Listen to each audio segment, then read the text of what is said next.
And you're good to go. Thank you very much. I will now call the Economic Community Development Committee meeting of the Common Council to order at 7:02 p.m. And I will call the names, do a roll call and call the names of who's. I'm sorry? You're all set. It was just the YouTube. I had to mute it. You're all set. Oh, okay. Don't know what you missed, but I'm going to call a roll call and just go through who's with us tonight. We have Miss Smith, Mr. Huvelman, Mr. Livingston, Mr. Meek, and Ms. Young, and myself, John Kites, are present tonight. And next up is public participation. Sabrina, do we have anyone signed up to speak? We do have one participant. We have Diane Lauricella. Diane, you should be able to unmute yourself now. Yes, thank you. Good evening, Chairman Kites and the committee and the staff. Diane Lauricella. I just happened to be on another call, the Mayor's Water Quality Committee. So I was on there and I thought might as well pop over to your committee. I wanted just to ask some quick questions tonight about a very important item related to the Tree Master Plan program and the fact that it stated inventory and canopy assessment. So I wanted to know how this master plan with those particular goals compare to the Western Connecticut Council of Governments tree canopy study. And $150,000 is a lot of money. And I want to make sure that we are not replicating the efforts that were made by professionals to review the tree canopy study. So I was wondering if Sabrina or someone would be able to explain why this is needed as opposed to a master plan that talks about, I just don't want to see us replicating doing an inventory and a canopy assessment. Instead, is this master plan, why would we be replicating some technical important data collection that we've already done? Instead, there could be other things that a tree master plan could do, or that money could be spent on other more pressing needs. And everyone on this call knows that I very much care about tree canopy and planting trees. It's a very important part of the environment for many reasons, and as far as health and welfare, flood retention, health of our citizens with heat index. So it's not that I don't feel we need to have an organized way of tree planting, et cetera. It's just that it appears to me that I know that some of the staff, not anyone on this call, were upset that WestCog at the time stated about how Norwalk had one of the lowest amounts of tree canopy. I know we're all trying to do our best, but I hope that's not the main reason why this is being done. I really would love to, I look forward to the discussion about why an inventory and canopy assessment is needed. It seems like a replication of data collection. So thank you for letting me speak, and I look forward to the discussion. Thank you, Ms. Lauricella. Sabrina, is there anyone else? There is no one else. Okay, thank you. And we'll close public participation and move on to item 1A, approval of the minutes of October 6, 2022. Would someone like to move those minutes? Thank you, Mr. Huberman. Any corrections, deletions, omissions? Mr. Livingston? Yes, yeah, I got it. Page 3. I think something's missing in the second full paragraph. It says Ms. Vonacek said that blah, blah, blah. The second sentence starts in the second line. She said this was more geared to, they were going to close Washington. I think it's more geared, I don't know what's more geared to the street, to the kids. I don't know what, but I think something's missing. Jess, do you remember what you said? I don't, but I'm going to pull them up right now and take a look.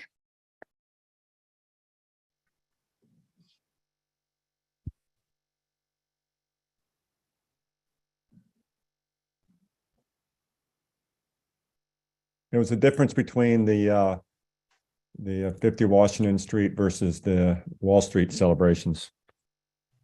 One was more geared to something. The Aren't these meetings recorded? They can't go back and listen Yeah, we to the could. tape? So the No, we- Wall Street is more geared to adults, and the Washington is more geared to families with young children. Yeah, Darlene, I hear your point. I just didn't think if I thought I just knew it, we could just add it here. Yep. So I don't know if that helps clarify, Tom, but that was the intent is to have Washington geared to families and Wall Street geared to adults. So I think the fix would be that she said this was more geared to adults and they were going to close Washington. Just so the words after geared to add adults and. And that'd be it. Thank you. Thank you. Anyone else? Okay, all in favor of the minutes as amended, please raise your hand to signify yes. Darlene too. Yep, that's unanimous. Great. Thank you. Okay, now moving on to new business, and that is item 2A. 1, forward to the Common Council, the authorization for Mayor Harry W. Rilling to execute contract between the City of Norwalk and Plant IT Geo Inc. in an amount not to exceed $150,000 for the Tree Master Plan Program Inventory and Canopy Assessment, account numbered, noted as ARPA funding. Would someone like to move that? Thank you, Mr. Livingston. Jess, I believe you have something to present. Yeah, absolutely. Thank you very much. So as you probably remember, we brought through the ARPA proposed funding to this committee and also finance and also Common Council. And in that particular outline, there was almost $1 million dedicated to environmental and green space. It was $995,000. And $150,000 was dedicated to what we called a tree management plan, and $500,000 was dedicated to tree planting. In addition to the $500,000 of tree planting from ARPA, we also have $250,000 from the MLK Corridor Initiative, which is state funds through the Urban Act program, and also $50,000 through GGP money as well. So we're looking at along with the capital budget as well. So we're looking between $800,000 and $1 million just for tree planting alone. We were able to put an RFP out. We interviewed 2 vendors, and we felt very strongly, each of the committee members felt very strongly to bring forward and offer the vendor Planet Geo the contract. And so today we wanted to explain a little bit about what is in the scope of work, and also explain what the anticipated timeline is that we're working with, and also any anticipated cost that would be in addition to the $150,000. So from a deliverable standpoint, the scope of work includes 8, what I see as 8 deliverables. There's background in your packet for you to take a look at, and it's actually consolidated into, I believe, 5 phases, but what I see is 8 deliverables. One deliverable is an inventory. They'll be auditing our existing inventory, which exists through DPW. The existing inventory right now is 800 records. So they'll be going through the 800 records and cross-checking and auditing all of that information. In addition to that, they'll be inventorying between 4,000 and 4,500 trees. We can determine if those are public trees or if they're on private land, but they'll be increasing our inventory by at least 4,000 records. The second deliverable is a canopy assessment, and the canopy assessment is done from aerial photographs and from remote sensing. So the inventory is what they call a stem count from the bottom up, and the canopy assessment is from the top down. The third deliverable is a set of goals and objectives that they will work with us at the city, and they'll work with staff and stakeholders to be able to formulate a set of goals and objectives that speak to what we're trying to achieve through the inventory and through the canopy. The fourth deliverable is an urban forest framework, which is a survey, 5 2-hour in-person meetings with staff and stakeholders. They're going to be working through our ordinances and all of our internal organization and internal documentation to be able to make recommendations on how to streamline the process, but also how to update ordinances and work within the framework and make changes to the framework in order to be able to achieve our goals and objectives. The fifth is a maintenance management plan for the existing trees, as well as any future trees that are being planted. The sixth deliverable is a planting plan, and the planting plan will speak directly to what our goals and objectives are, taking into consideration what the inventory and canopy assessment show. The seventh deliverable is a training packet with guidance and standards with 2 training sessions, one in person, that will help us train volunteers to go out and help us enhance the inventory.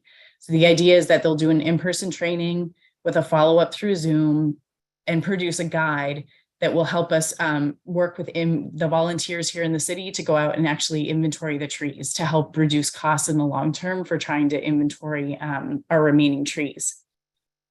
And then the 8th deliverable is what they call a tree plotter tool, and it's a GIS survey tool for the city to share publicly.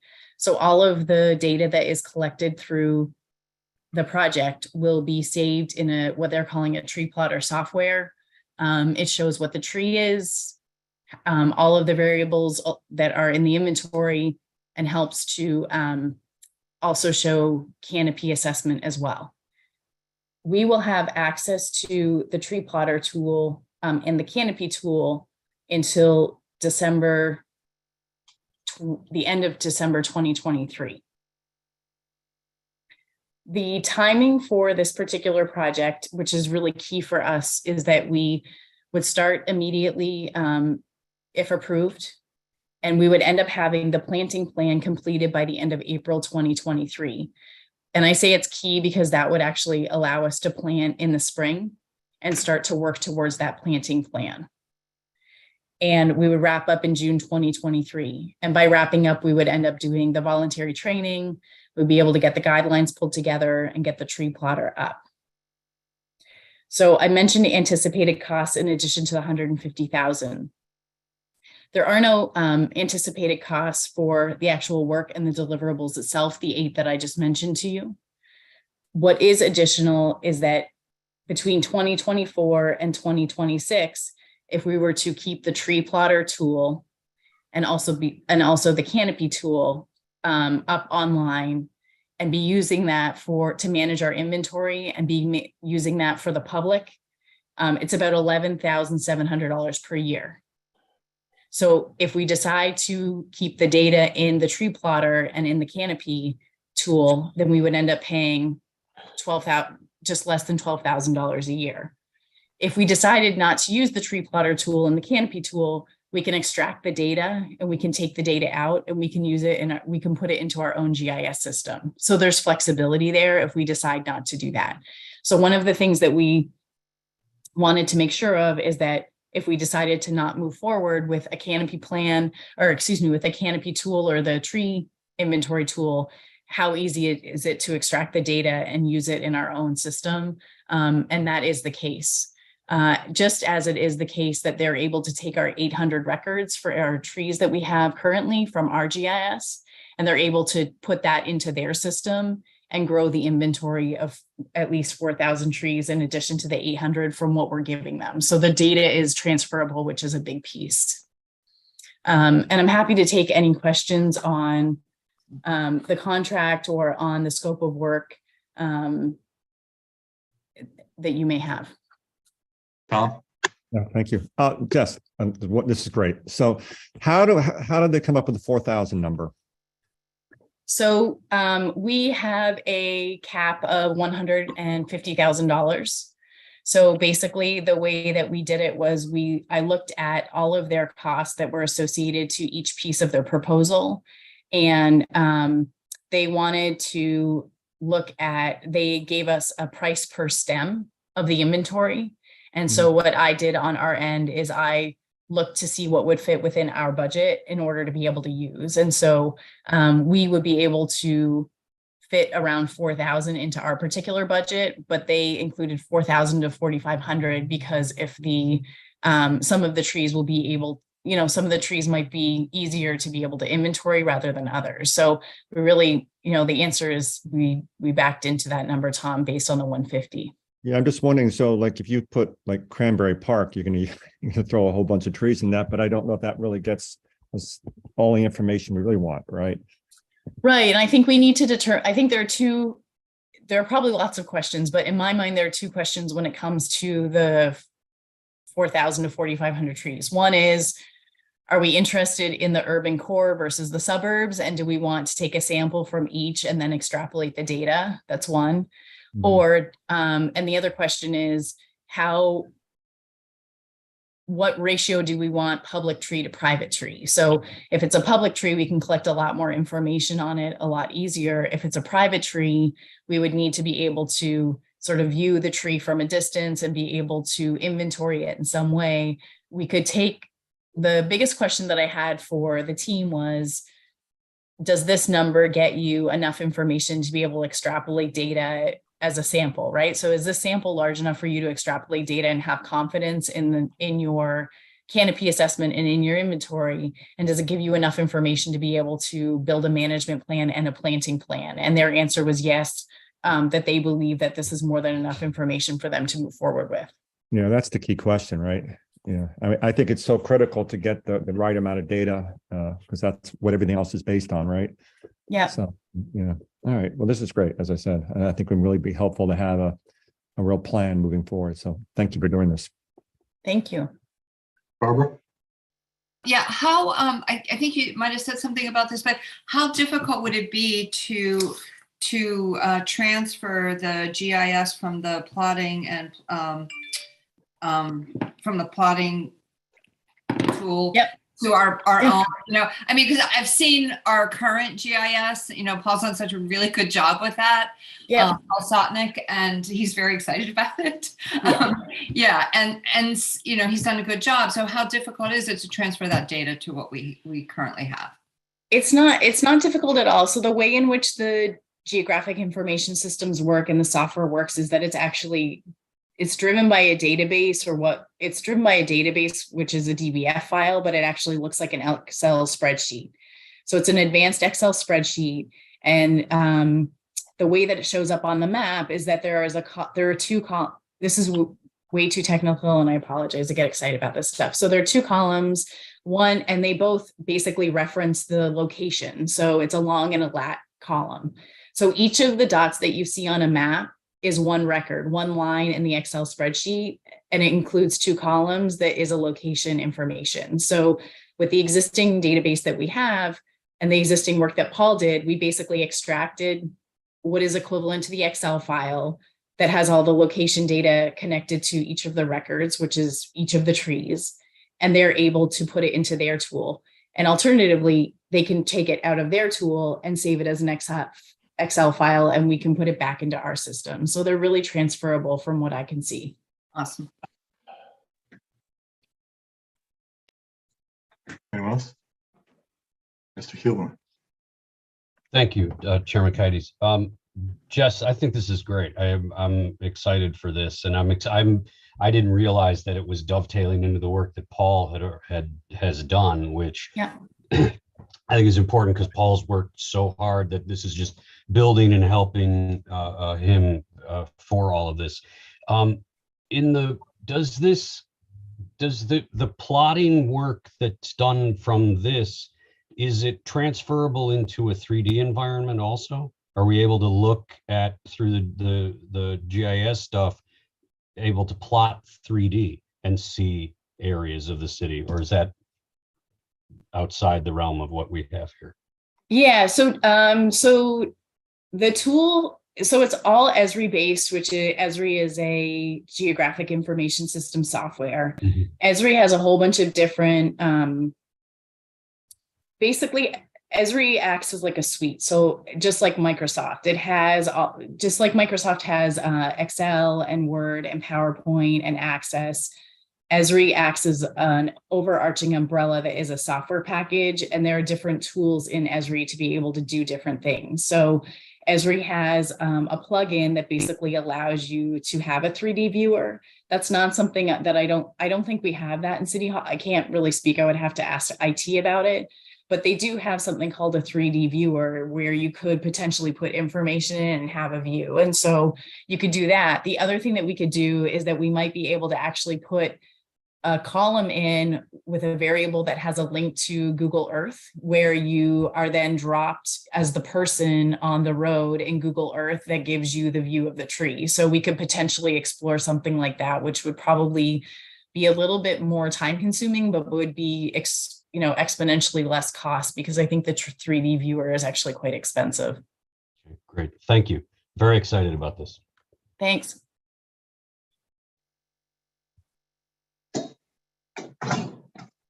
Darlene? I'm Ms. sorry, Young? we'll get I on the see. hand quick enough. Just Very wanted to good. say this sounds so fantastic, Jessica, and just kudos to you and the department for bringing this forward. And it really sounds to me my mind starts to go towards how and what other spaces and places could something like this be, or who we can partner with. And I think of young people, and so helping to do the tracking of the trees. And so this has a lot of potential to do some really good things. So thank you. Absolutely. And thank you to DPW and Paul Sotnick, because we are, although we are leading this one particular piece, Paul and Ken Hughes and Chris Torrey and Robert Stowers have been really sort of in lockstep with us. And we've been working with them so closely and really using them as the subject matter experts on what is available in City Hall and how they've been looking at things. And they've been really great partners in all of this. So, again, this wouldn't be possible without their help. They've just been really great. And Paul helped lead a session this morning for a couple hours on tree planting and plotting trees in South Norwalk, and did a really excellent, he did a really, really great job. So I think that, I think that he will clearly continue to be involved in this and help lead all of this. And he's got such a great handle on what's going on in this particular forum. So yeah, he's been fantastic. Yes, Paul is the tree guy for the city of Norwalk. I mean, I think we've got to do something in his honor. Absolutely. So yeah, of course. Seeing no more questions, I will now call for the vote. All in favor, please raise your hand and signify yes. Arlene, everyone. Okay, great. Unanimous. Yeah, thank you. Moving on now, more of updates and discussion, and that's the update on the business-related city offering program, the opening of the Business Development Center, which happened today, and funding expenditures. So Jess, are you going to present these updates to the committee? Yeah, Sabrina, did you want to take this one? Sure, I can take it. Yeah, that would be great. Thank you. No problem. So thank you to many of you that showed up to the ribbon cutting today. So I'm just going to run you through some of the numbers that Jess ran through during her speech today, but also give you some background on some of the programs. I know you've approved them all in, a 3-year time period, but it's nice to get some updates specifically on each of the programs, but also what we're offering now at the Business Development Center. So with no further ado, so these are our partners that we've met with about twice now. Some of them were at the ribbon cutting today. So we are in the redevelopment agency space. There's redevelopment agency staff with us in that space. We've also partnered with SCORE, the Black Business Alliance, and the Chamber and the Greater Norwalk Hispanic Chamber of Commerce to provide educational opportunities and technical support that we might not have the ability to do at the city level. The Greater Norwalk Hispanic Chamber of Commerce is going to be on the second level at 3 Belden Avenue. And as part of our agreement with them, they're providing 10 workshops per year, all in English and in Spanish.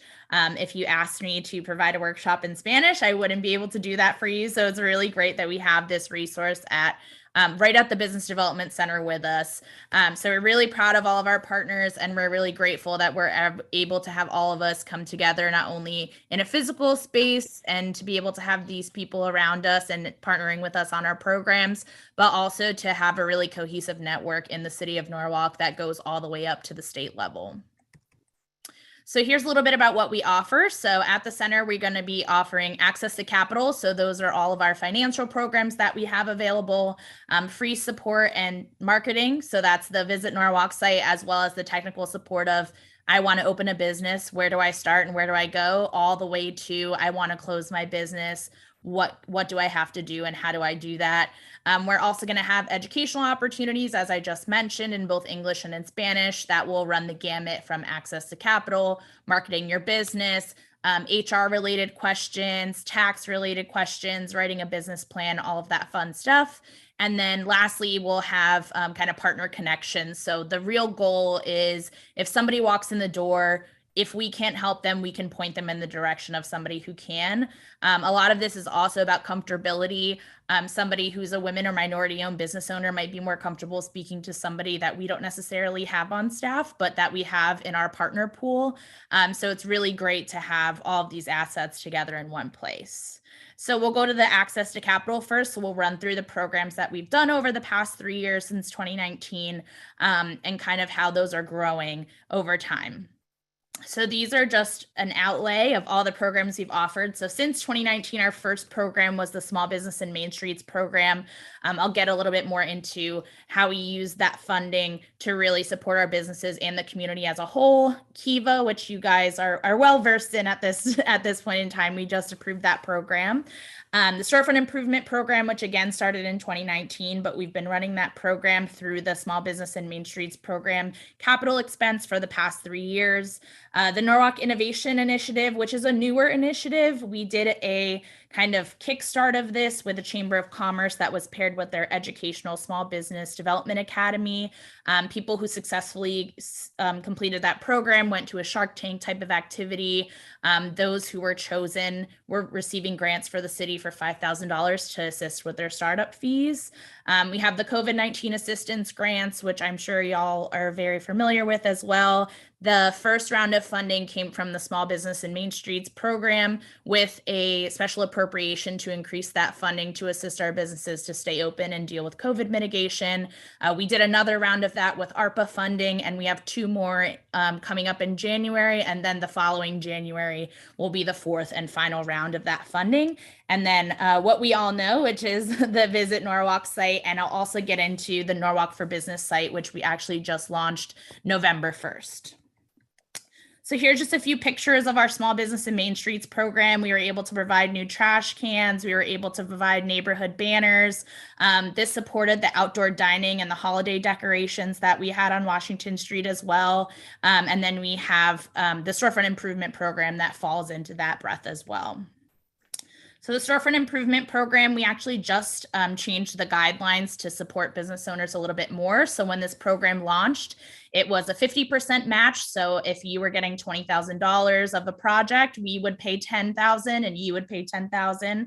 We've now changed that to 80%. So if somebody's doing a $20,000 project, we kick in $16,000 and they kick in $4,000. It's really helped out a lot of folks, and it's really transforming our streets. So there's a couple of before and after photos that I'll go through. So here's Hair Tech, Beauty and Barber, before and after. We also had some lighting installations over on Wall Street. So the program's been really successful, and we've seen a lot of interest, and it's really been great for us to add for, physical improvements, not only to assist a business owner, but to assist the community and have a great streetscape. So the COVID-19 business grants, we had this go around. The first go around, we only had $5,000 grants available. With the ARPA funding, we scaled that. We had $5,000 grants, $10,000 grants, or $15,000 grants. All of the applicants had to be Norwalk business owners. They had to employ between 2 and 25 employees, and the amount of grant money that was received was based on the amount of employees that existed within that firm. So the idea is you get more funds to support more jobs during COVID, or during the effects that COVID had. So we have over $885,000 that we're investing into this program. We've already spent $430,000 of that. The remaining funds will be allocated in 2023 and 2024. So we have assisted 69 businesses, and we have about 60 left that will fund in the next 2 years. The next program is the Kiva program. Again, we've talked about this a ton, but we are in the top 1% of Kiva hubs in the nation and internationally. We've produced over 14 applications at this point in time, and we only launched the last few days of August. And we've actually already funded 4 full loans. So we've had over $25,000 of private investment just really in the last month alone. Pedro Mata on our team is heading up as the capital access manager. And what's been happening in these conversations is we're helping these people not only, put money into their businesses and helping them underwrite and tell a good story and taking great pictures. But on top of all of this, we really get to sit down with them and do technical assistance, which I think is also a great benefit, which we might have not had that touch point before. The third program is the Norwalk Innovation Initiative. Again, we did kind of a pilot with the chamber. Lindsay received $5,000. YBI also received $5,000. So they went through that whole Shark Tank activity and through the educational program. The plan going forward is to open this up so that if you complete an educational program from any of our partners and you have a certificate of some sort, you would be able to participate in the Shark Tank event. And that Shark Tank event would occur over a week span where all of our partners would be involved, and it'd really become like a really big, cool event where then we can award the money at the end to folks who are appropriate that match our funding. We're also going to partner with the Black Business Alliance and SCORE that are doing similar things like this so that the funding pot's growing a little bit more, and hopefully we can help more businesses than we thought we were going to, which is great. And we also have free technical and marketing support. So here's the Norwalk for Business website that we launched on November 1st. If you go on there, it has everything that a business owner that is looking to open a business, looking to close a business, looking to expand a business, looking at the very bare bones if they want to move their business to Norwalk. It has all of that information on there. So if your employees need housing, that's on there. If you want to know the demographics of our education base here in Norwalk, we have that. It also connects to all of our partners and connects to all of our permitting processes, both at the state level and local level. So we're really excited about this tool, and it's going to start growing and hopefully get a lot of traffic. And it's been helpful to me already. So I'm hopeful that it'll become helpful to everybody else as well. Hey, Sabrina, before you move on, what's the link for that? Because I was just trying to find it. Norwalkforbusiness.org or .com. It'll redirect both of them. Gotcha. Thanks. Yep. And then we have Visit Norwalk, which is free for all of our businesses to use. I've spoken to actually like 10 people this week that were wanting to get on Visit Norwalk and weren't aware that it was a free resource. So please tell everyone that any business that is kind of within the tourism brand, whether that be, nail salons, hair salons, restaurants, places for activities and attractions, feel free to connect them with us. We're happy to get them on there. But we're really proud of Visit Norwalk. We have over 3,000 unique website visits a month. We have over 9,000 impressions with the advertising dollars that we've been using. And every single month, we're actually tracking 100 new visitors to the city from other locations around the tri-state area. So it's really awesome. Our advertising efforts are really working well for us, and it's really transferring into great economic benefit. And we also have those educational opportunities. So as I mentioned in the beginning, we'll have free educational workshops in English and in Spanish through the Greater Norwalk Hispanic Chamber of Commerce at the second floor of the Business Development Center. The Greater Norwalk Chamber is also providing the Small Business Development Academy. So they have been running this program for years, and they have a very stringent, I would say, attendance policy. But essentially, it's a 7-session workshop series, and we'll have this 7-session workshop series, and then we'll have a 10-session through the Greater Norwalk Hispanic Chamber of Commerce as well. So 2 great opportunities right here in Norwalk that'll be run out of the Norwalk Business Development Center. And last but not least, just the fun numbers. So We've invested over the past 3 years, $1.3 million to support businesses. So that's throughout all of our programming, all of our business assistance, all of our loans. We're totaling up to $1.3 million. We have $3.1 million to be invested by 2024. We've already allocated those funds, and we're ready to keep on trucking along, spending this money and getting it out to our businesses.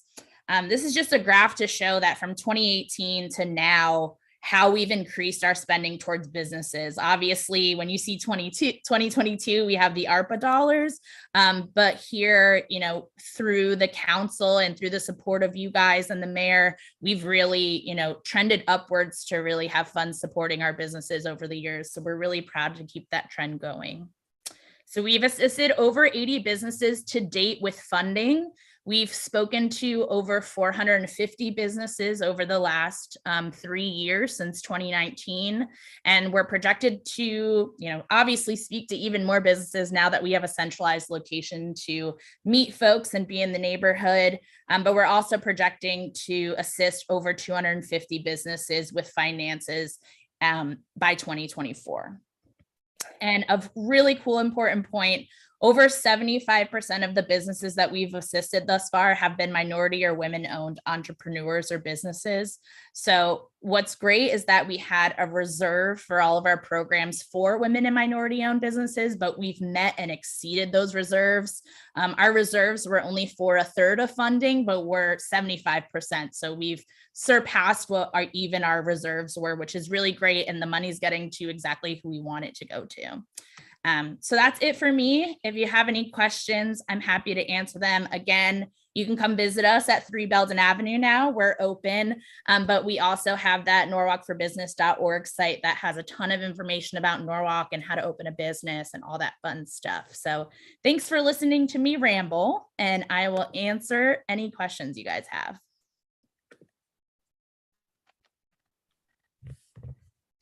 Okay. So, Mr. Meek. Thanks. Yeah, my question, you caught my ear with you offer legal and tax advice. Like what is the full scope of that? Are you hooking people up with local practitioners when it gets a little too complex, or how does that work? So we're not giving, this is what you should spend your money on, and this is exactly what you should do, since none of us are CPAs or lawyers.